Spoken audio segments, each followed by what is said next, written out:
السلام عليكم خوتي، نتمنى ان شاء الله انكم تكونوا في صحه جيده. اليوم وفي هذا الفيديو هذا غادي نهضروا على لاعب المنتخب المغربي عيسى ديوب، لاعب فولهام الانجليزي. الرسميه ديالو لا تناقش. هنا غنديروا في هذا الفيديو هذا غنديروا عليه واحد التحليل ديال هاد جوج مباريات اللي لعب مع المنتخب المغربي. الماتش الاول ضد الاكوادور والماتش الثاني ضد الباراغواي، ونشوفوا الاداء ديال اللاعب المغربي عيسى ديوب في هذا الفيديو كامل. تابعوا معنا حتى للاخير. الى عجبكم المحتوى ما تنساوش تدعمونا بلايك كومونتير والاشتراك في القناه. اعطيونا الراي ديالكم.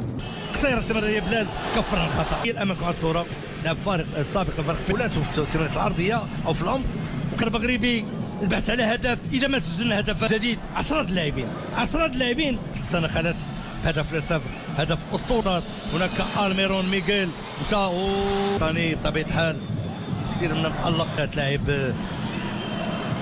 سفيان الرحيمي الان في ارجاء الملعب.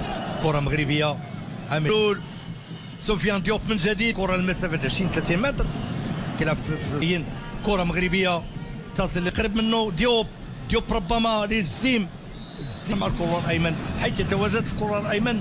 كوريا يصير مزراوي ممتاز دي من مستوى كبير جدا. استمتعنا محور خط دفاع الفريق الوطني الطرف الايمن اشرف حكيمي يسعى للتخلص عن النسق العالي ما شاء الله عليهم. اليوم الذي يلعب اليوم امام الفريق الوطني وتنتظر والكره اكوادور. عيسى الذي لعب لسنوات في الفئات السنيه اخوتي غادي نحاولوا نشوفوا هذه اللقطه الرائعه ما بين نائل العناوي ديوب وبلال الخنوس، كيفاش قدروا يخرجوا الكره. وهنا فين كنقولوا ان هذا لاعب اللي محتاجينه في المنتخب. عيسى ديوب عنده الرسميه ديالو بدون مزايده في الكلام، لاعب متعلق، لاعب كيلعب في دوري انجليزي.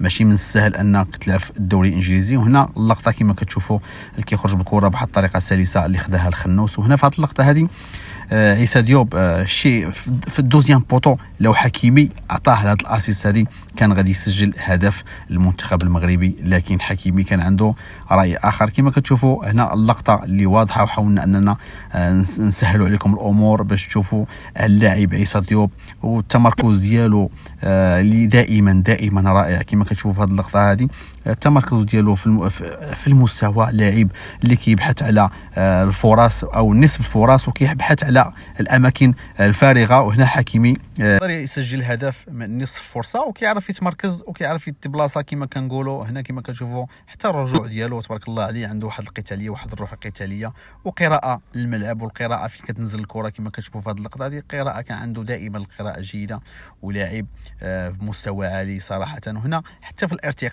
الارتقاء صعيب على اي مدافع انه او لا مهاجم انه ياخذ الكره. الارتقاء متميز ومتمكن في الارتقاء، عنده كما كنقولوا الخبره والتجربه اللي كتخلي انه يكون هو السباق الكره.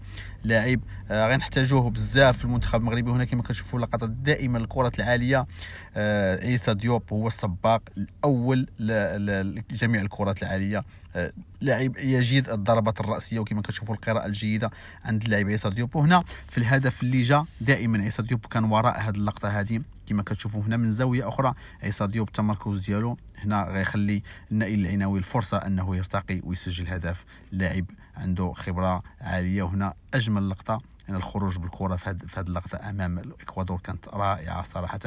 المنتخب المغربي يستحق. كما شفتوا اخوتي في هذا الفيديو هذا اللاعب عيسى ديوب حاولنا ان نديروا عليه واحد التحليل، نتمنى انه يكون نال الاعجاب ديالكم. اللاعب فولهام الانجليزي، الرسميه ديالو لا تناقش في المنتخب المغربي.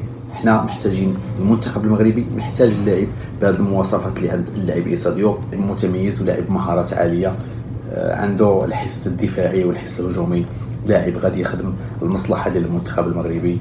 لاعب نتمنى انه دائما نشوفوا لاعبين بهذا المستوى مع المنتخب المغربي. نشوفكم في فيديو جديد ان شاء الله، والسلام عليكم.